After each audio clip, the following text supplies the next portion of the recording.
The swing hung still. The toy truck lay on its side. The back door of the yellow house on Millbrook Lane in Carver County, Georgia, stood wide open on the morning of September 14, 2009, and 5-year-old Lily Thompson was gone. She had been there at breakfast. Her mother, Dana Thompson, 31 years old at the time, had poured a bowl of oatmeal with brown sugar, set it on the yellow plastic placemat with the cartoon ducks, and turned to answer the telephone. It was a call from her own mother. It lasted 9 minutes. When Dana turned back to the table, the oatmeal had gone cold. The back door, which she would later tell investigators had been latched, stood open to the morning air. The Georgia pines at the edge of the yard stood silent and green in the low September sun. Lily's sneakers, the white ones with the pink Velcro straps that she had insisted on wearing every single day since her birthday in July, were missing from the mat beside the door. Her doll, the one she called Miss Clara, remained propped against the kitchen chair. Lily never went anywhere without Miss Clara. Clears throat. What follows is the story of 14 years. 14 years of searching and of silence. Of a family fractured by grief and by something darker, the creeping suspicion that the person you love most in the world may be capable of something you cannot allow yourself to name. It is a story that ends, finally, in a courtroom in Carver County in the autumn of 2023. But before the ending, there is the beginning. And the beginning is this. How does a child simply vanish from a locked back door in a quiet neighborhood in the 9 minutes it takes to speak to your mother on the telephone? Millbrook Lane was the kind of street where people still left their garage doors open during the day. It sat in the southeastern corner of Carver County, Georgia, not far from the small town of Elswick, population 3,412. The neighborhood had been developed in the early 1990s, brick ranch houses mostly, with modest yards and old pecan trees that dropped their husks in August. Children rode bikes in the road. Neighbors knew one another's names. It was, by every outward measure, a safe place to raise a family. The Thompson family had moved there in the spring of 2007. Nathan Thompson, 34 at the time of Lily's disappearance, worked as a shift supervisor at a distribution warehouse 40 minutes north in Linden. He was described by coworkers as dependable and quiet, the kind of man who does his job and doesn't make a fuss. His floor manager, Ray Dutton, would later recall. Nathan coached Lily's recreational soccer team on Saturday mornings, a detail that neighbors frequently mentioned when speaking to reporters in the days that followed. He was, they said, a devoted father. Dana Thompson had been a dental hygienist before Lily was born. She had taken a leave of absence to care for her daughter and had not returned to work. She was, by all accounts, attentive and warm. The couple had met in college, married young, and waited several years before Lily arrived. Their friends described the pregnancy as the thing they'd been waiting for. Dana had painted the nursery herself, pale yellow, with hand-stenciled sunflowers along the border near the ceiling. Lily Mae Thompson had turned 5 years old on July 22, 2009. She had dark curls in her father's brown eyes and a habit of narrating her own movements as she played, a running commentary delivered entirely to herself and to Miss Clara. She was enrolled to begin kindergarten the following week at Elswick Elementary. Her backpack, a purple one with a butterfly on the front, still had its tags attached. It hung on a hook by the front door on the morning she disappeared. September 14, 2009 was a Monday. The temperature at 7 in the morning was 61 degrees, according to the National Weather Service records for Carver County. By 9 a.m., it had climbed to 68. The sky was clear. There was no wind to speak of. It was the kind of morning that Georgia produces in early fall, cool and golden and deceptively ordinary. Dana Thompson later described the morning in her initial statement to the Carver County Sheriff's Office.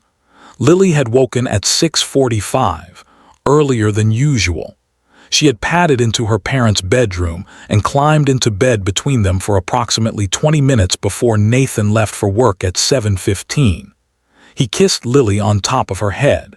He told her he would see her that evening. He drove away in his gray Ford F-150, and Dana stood with Lily on the front porch and watched him go. That detail, watching the truck until it turned the corner, was one that Dana repeated in every subsequent interview. It was, she said, something they always did. By 8 o'clock, Lily had eaten half a banana and was asking for oatmeal. Dana recalled turning the stove burner on, stirring the pot, setting the bowl on the yellow placemat. The phone rang at 8:11. It was Dana's mother calling from Savannah. The call log would later confirm the duration, 9 minutes and 42 seconds. At 8:21, Dana hung up the phone and turned back to the kitchen. The oatmeal had gone cold. The back door, which she later maintained had been latched, stood open. A narrow rectangle of morning light fell across the kitchen floor from the open door. Dana called Lily's name. She walked to the back door. The yard was still. The swing, a simple wooden one that Nathan had built and hung from the pecan tree in May, hung motionless. The toy truck, a yellow dump truck that Lily had received the previous Christmas, lay on its side in the grass where it had apparently been left the afternoon before. There were no other footprints visible in the dew. There was no sound. Dana called Lily's name again. She walked the perimeter of the small yard. She opened the gate in the wooden fence that separated the yard from the narrow dirt lane that ran behind the row of houses on Millbrook. She looked both ways along the lane. Nothing. She called 911 at 8:29. The recording of that call, which would later be played in court, in news broadcasts, and in the offices of 2 different law enforcement agencies, lasts 4 minutes and 17 seconds. Dana's voice is even for the first 30 seconds. Then it fractures. "She was just here," Dana Thompson said into the phone. "She was just here. She was eating her oatmeal." The first patrol unit from the Carver County Sheriff's Office arrived at 8:44. Deputy Michael Ostrowski was first on scene. In his report, filed that afternoon, he described the back door standing open, the oatmeal bowl on the placemat, the Velcro sneakers missing from the mat. He noted that the yard gate latch, a simple metal hook-and-eye mechanism, showed no signs of force. He noted that Miss Clara, the cloth doll, sat propped against the kitchen chair. He noted that Dana Thompson was in a state of visible distress, clutching her own elbows, her eyes moving constantly to the back door. Nathan Thompson was contacted at the warehouse at 8:57. He clocked out at 9:02 and drove south on Route 9. According to his own account, delivered to investigators that same afternoon, he arrived home at 9:47. The drive, under normal conditions, took 40 minutes. Investigators would later note this detail quietly among themselves. 42 minutes, give or take. The swing hung still. Miss Clara sat propped against the chair. The purple backpack with the butterfly and the tag still attached waited by the front door. And Lily Thompson, 5 years old, dark curls, white sneakers with the pink Velcro straps, was gone. By noon on September 14th, the street in front of the Thompson home on Millbrook Lane was lined with vehicles. Sheriff's cruisers, a Georgia Bureau of Investigation unit, 2 satellite trucks from Atlanta news stations that had picked up the scanner traffic before the morning was out. A search and rescue team from the adjacent county arrived with tracking dogs at approximately 1:30 in the afternoon. Volunteers, neighbors, members of the local church, people who had seen the news on their lunch breaks, gathered at the end of the block and waited for direction. The search was organized quickly. Deputies divided Carver County into grid sectors. The area immediately surrounding the Thompson property, the dirt lane, the adjacent lots, the stand of pines at the edge of the neighborhood was searched first on foot. The tracking dogs were given a scent article, one of Lily's socks, retrieved from the laundry basket in the hallway bathroom.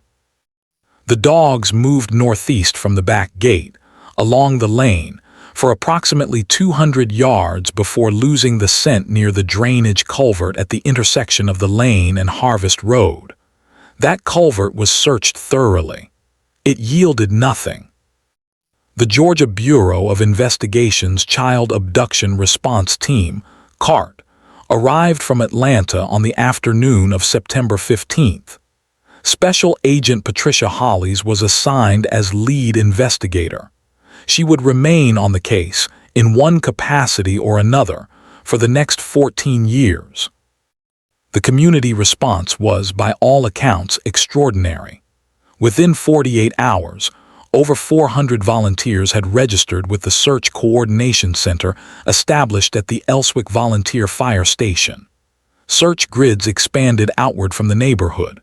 Flyers bearing Lily's photograph, the school picture that Dana had selected, the one where Lily was mid-laugh and the dark curls were particularly wild, appeared in every gas station and grocery store window in Carver County.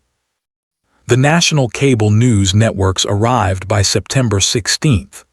The story had the particular quality that news organizations recognized: a photogenic child, a quiet neighborhood, no suspects, no answers. It was in those first 48 hours that investigators began to note the first small inconsistencies. Nathan Thompson had been interviewed twice by the time CART arrived, once by Deputy Ostrowski on the afternoon of the disappearance, and once by sheriff's detectives the following morning. Both interviews were recorded. In the first interview, Nathan described his morning routine. He had left at 7:15, driven north on Route 9, arrived at the warehouse at approximately 7:55. His time card, pulled by investigators, showed him clocking in at 7:58. Consistent. In the second interview, when asked again about his drive to work, Nathan described the same route, the same timing. Then, unprompted, he added a detail he had not mentioned the day before. He had stopped for gas at the Shell station on the corner of Route 9 and County Road 7. Investigators pulled the station's receipts and surveillance records. There was no record of a transaction matching Nathan Thompson's vehicle or his credit cards at that station on the morning of September 14th. The surveillance footage from the station showed no gray Ford F-150 between 6:30 and 8:30 that morning. When asked about this discrepancy in a third interview on September 18th, Nathan said he may have been thinking of a different day. He thought perhaps it was the Friday before. He was under enormous stress. He may have confused the days. Investigators noted this quietly. Deputies whispered among themselves in the parking lot of the fire station after the evening briefings. The husband, one of them would later recall telling a colleague, "He never cried, not once in front of us, and I've been doing this 12 years. Those who knew Nathan Thompson said he was a stoic man. His own mother told a reporter that he had been raised not to show emotion publicly. His warehouse supervisor, Ray Dutton, described him as someone who kept himself together no matter what. His pastor said Nathan had sat through the prayer vigil held at Elswick First Baptist on September 15th with his hands folded in his lap and his eyes dry, and that it had struck him as an unusual composure in a father whose daughter had just vanished. The pastor had attributed it at the time to shock.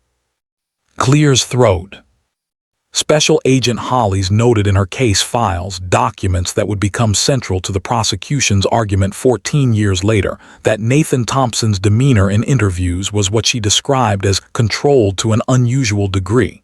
She wrote, "Subject responds to direct questions with precision and brevity. Subject does not ask questions. In my experience, parents of missing children ask questions constantly. Where are you looking? Have you found anything? What can I do?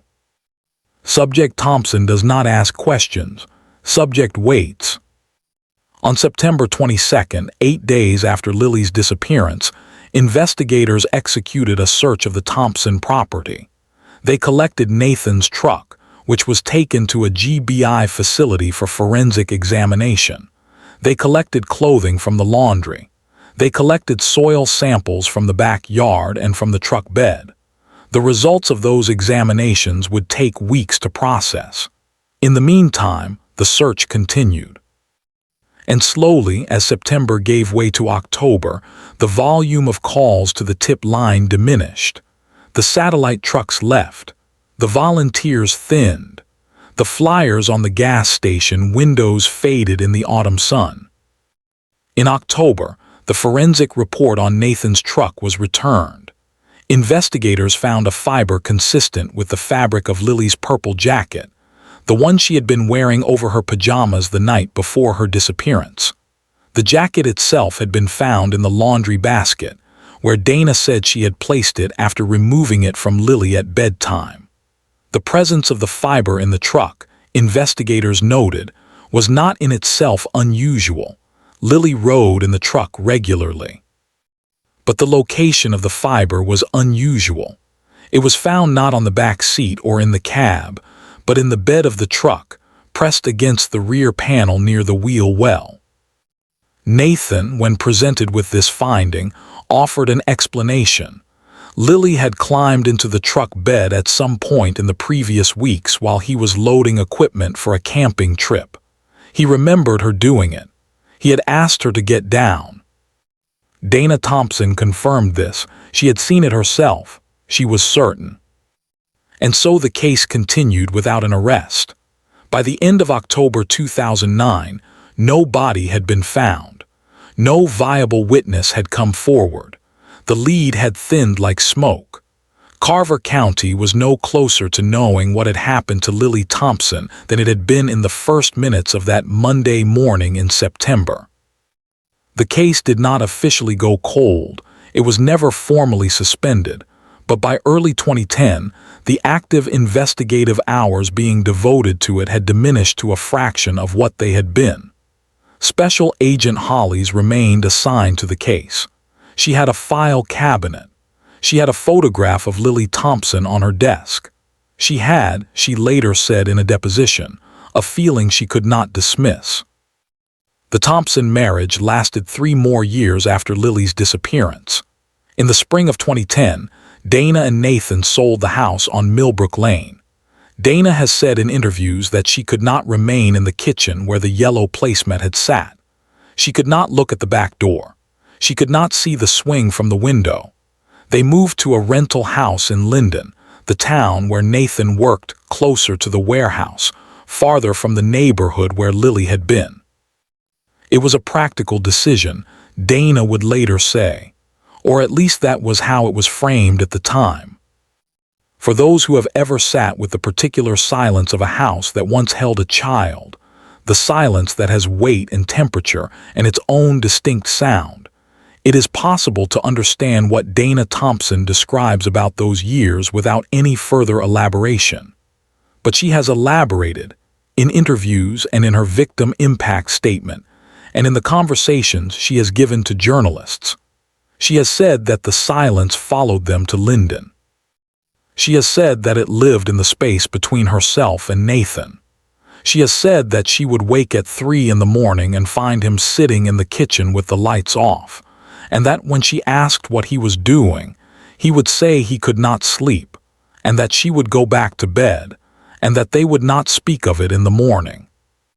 By 2011, Dana had returned to work part-time at a dental office in Linden. She described the work as something to hold on to, something outside the house. She had begun attending a support group for parents of missing children, driving to Atlanta once a month to sit in a circle in a church basement with other people who understood the particular grammar of what she was living through. Nathan did not attend with her. He said it was not something he could do. She accepted this, she would later say, without asking too many questions. For those who have ever doubted someone you love without quite having the language for the doubt, without quite being able to form it into a sentence, that suspension, that willful not knowing, Dana Thompson lived in it for years. There were small moments.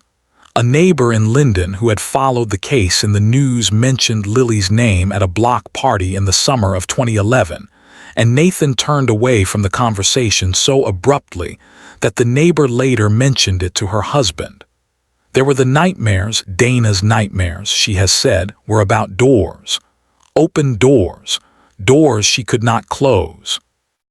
There were the drawings she found once in the pocket of Nathan's jacket when she was emptying it for the laundry, 2 folded pieces of graph paper with what appeared to be a hand-drawn map, coordinates marked in pencil, a particular stretch of the Carver County tree line.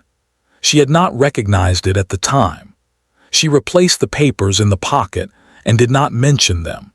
She would think of those papers again in 2023. In the spring of 2012, Dana asked Nathan for a separation. She did not accuse him of anything. She has been precise about this in subsequent interviews. She did not accuse him.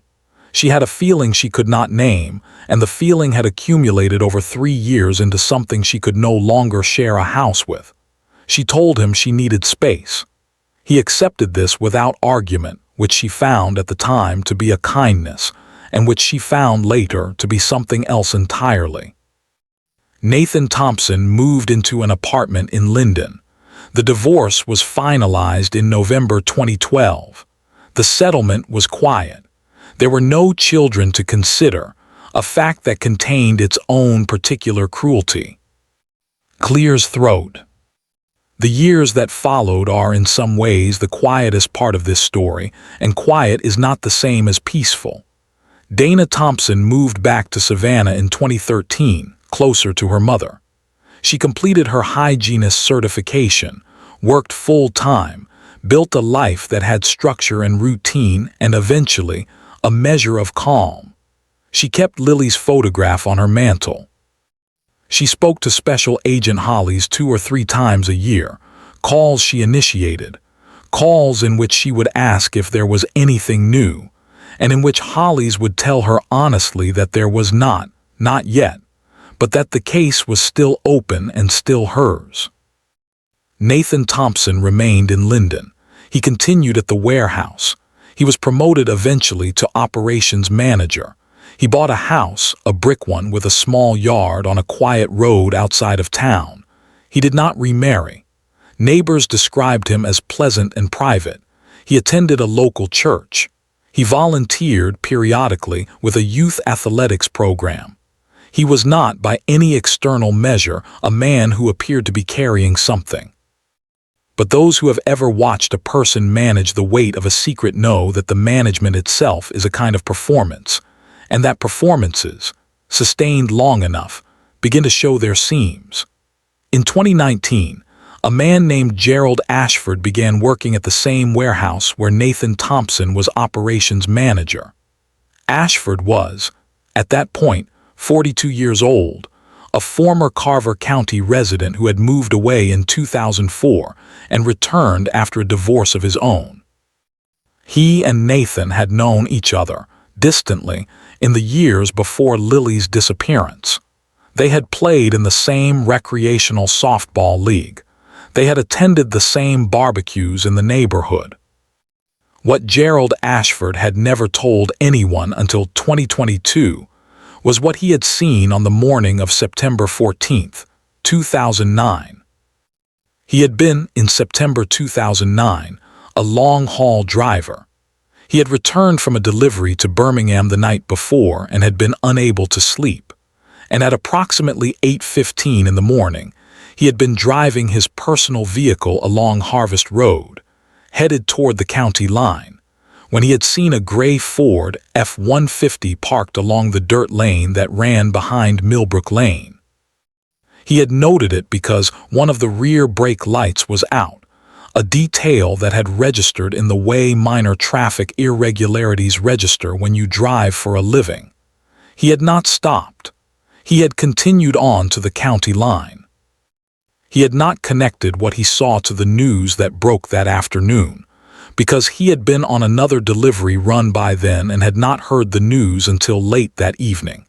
And by the time he heard it, he was 140 miles away, and he told himself it was probably nothing. And then he told himself again, and again, and eventually, as years have a way of encouraging, he stopped telling himself anything about it at all. Until 2022, when Gerald Ashford came back to Carver County and started working alongside the man whose truck it had been. Gerald Ashford contacted the Carver County Sheriff's Office on March 4, 2022. He walked in without an appointment, asked to speak to a detective, and sat down across a metal desk from Detective Sergeant Lorraine Webb, who had been assigned as the second investigator on the Thompson case since 2017. He told her what he had seen on Harvest Road on the morning of September 14, 2009. He told her about the gray F-150 with the broken brake light. He told her that when he came back to work at the warehouse, he had been assigned to Nathan Thompson's operations division, and that it was only then, seeing the man every day, that he had understood he could not remain silent. "I kept thinking," Ashford told Webb, and his exact words are documented in her case notes, "what if it was my kid?" Detective Webb contacted Special Agent Patricia Hollies that same evening. Hollies later said that when she received the call, she was sitting in her car in a parking lot in Decatur, and that she sat there for a long time after hanging up before she started the engine. 13 years, Hollies said in her deposition. 13 years I kept that photograph on my desk, and the thing about the photograph is that it doesn't age. The child in the photograph stays 5 forever. And when you have a lead, a real lead after 13 years, it doesn't feel like relief. It feels like grief all over again. The reinvestigation was opened formally on March 14, 2022, under the joint authority of the Carver County Sheriff's Office and the GBI Cold Case Unit. In April 2022, investigators returned to the stretch of wooded land northeast of Millbrook Lane, the area to which the tracking dogs had moved in September 2009 before losing the scent. They came this time with ground-penetrating radar equipment and cadaver detection resources.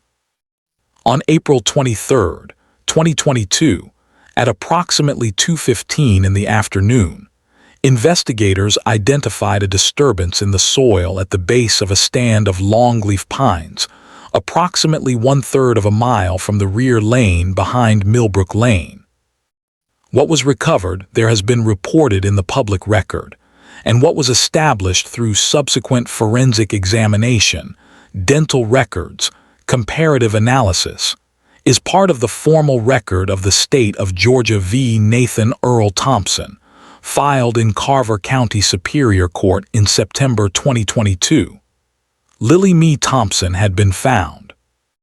Nathan Thompson was taken into custody on September 9, 2022, 13 years and 25 days after Lily's disappearance, at his home on the quiet road outside Linden. Detective Webb and Special Agent Hollies were both present. Webb would later describe the arrest in court testimony. Nathan Thompson had answered the door in a gray t-shirt and work pants. He had looked at the two women standing on his porch and at the uniformed deputies behind them, and something had moved across his face, something that Webb described as not surprise. She said, "He looked at us the way a man looks when he's been waiting for something a long time and it's finally come." He said nothing. He turned around and placed his hands behind his back. Clears throat. The news broke within hours. The cable networks, which had covered Lily's disappearance extensively in 2009, returned to the story with the particular intensity of a resolution to a case that had remained open for over a decade. The footage of the arrest, a body camera recording released after arraignment, was viewed millions of times. Dana Thompson, reached by telephone at her home in Savannah, released a statement through an attorney. It read, in part, "My daughter deserved to come home. She is home now. There are no words adequate to what I feel." Those who had known Nathan Thompson in Linden were divided in the way communities always divide when someone they recognized as a neighbor is transformed, overnight, into something they do not recognize at all. His pastor, the same one who had noted his dry eyes at the vigil in 2009, said publicly that he was praying for the truth to be fully known. His supervisor at the warehouse, not Ray Dutton, who had since retired, but a younger man named Caleb Pryor, said he had worked alongside Nathan for years and could not reconcile what he was hearing with the man he had known. An elderly neighbor from the road where Nathan had lived said, in an interview with a local television station, that she had always thought there was something very controlled about him, something careful, and that she had never quite been able to put her finger on what bothered her. Gerald Ashford did not speak publicly. He submitted his testimony, gave his deposition, and returned to his work. He asked, through a GBI liaison, that his address not be made available. He was not celebrated. He was not, in the conventional sense of the word, a hero. He was a man who had seen something and carried it for 13 years and finally could not carry it anymore. That is its own category of human experience, and it resists easy summary. The trial of Nathan Earl Thompson began on February 6, 2023, in Carver County Superior Court before Judge Amelia Forsyth. The prosecution was led by District Attorney Marcus Acaffer, who had been in high school in Carver County the year Lily Thompson disappeared. He would say in his opening statement that he had seen Lily's flyer on the wall of his family's grocery store for years, had passed it every time he went shopping with his mother, and that he had thought of it when he was accepted to law school, and again when he took the bar, and again when he was elected district attorney. He did not say this to the jury, of course. He said it afterward in an interview. To the jury, Acaffer said something simpler. He said, "The evidence in this case will show you that Nathan Thompson knew exactly where Lily Thompson was. He knew from the first phone call. He knew during every search. He knew while the dogs were out and the volunteers were walking the grid and the flyers were going up in the windows. He knew for 14 years. And the evidence will show you that knowledge and what it means and what it demands of this jury." The defense maintained throughout the trial that the physical evidence was circumstantial, that the location of the recovered remains proved nothing about who was responsible, and that 13 years of silence on the part of the prosecution's key witness, Gerald Ashford, undermined his credibility. Defense counsel argued that the fiber found in the truck bed was consistent with legitimate, innocent activity, and that Nathan Thompson's composure in the aftermath of his daughter's disappearance reflected his personal temperament, not guilt. The jury deliberated for 11 hours across 2 days.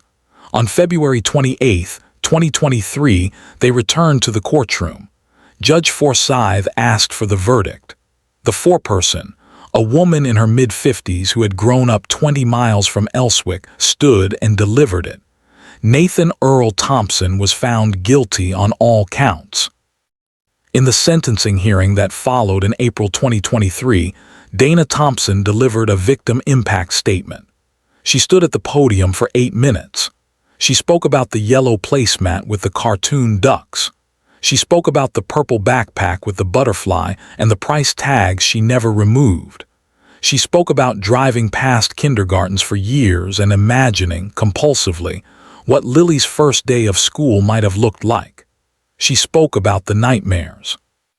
She spoke about the drawer in her nightstand where she kept a school photograph, the one where Lily was mid-laugh, and the way she had to close the drawer sometimes, because she could not look at it and go to sleep, and the way she had to open it again before she could face the morning.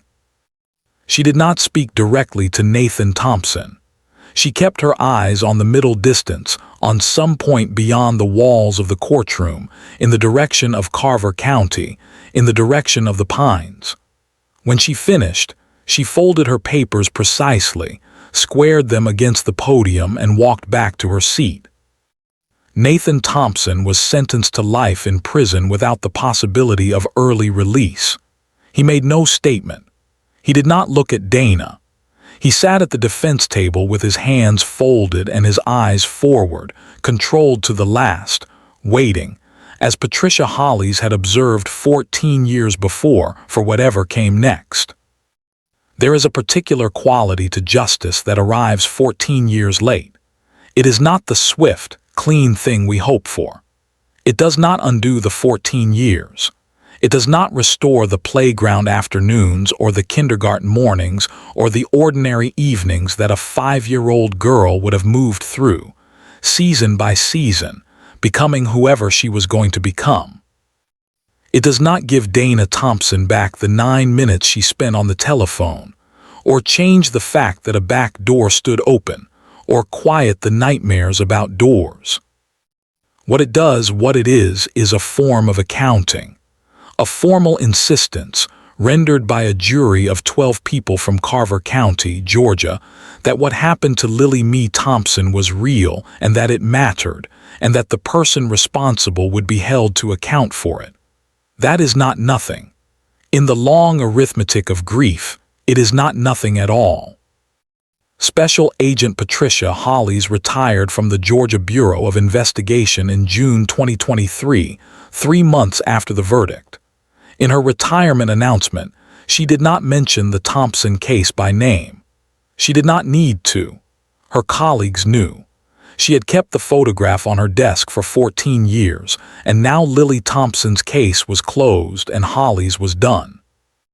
Gerald Ashford continues to work at the warehouse in Linden. He declined all interview requests following the trial. Dana Thompson still lives in Savannah. She has a garden. She has her mother nearby. She has a drawer in her nightstand that she opens every morning. Lily Mae Thompson was 5 years old. She had dark curls and white sneakers with pink Velcro straps, and a cloth doll named Miss Clara, and a purple backpack with a butterfly on the front and price tags she never got to use. She was enrolled in kindergarten at Elswick Elementary. She would have started the week after she disappeared. She liked oatmeal with brown sugar. She narrated her own movements as she played. She was 5 years old, and she deserved to come home. If this story mattered to you, subscribe and hit the bell. Share the episode. Someone somewhere may still be waiting to be heard.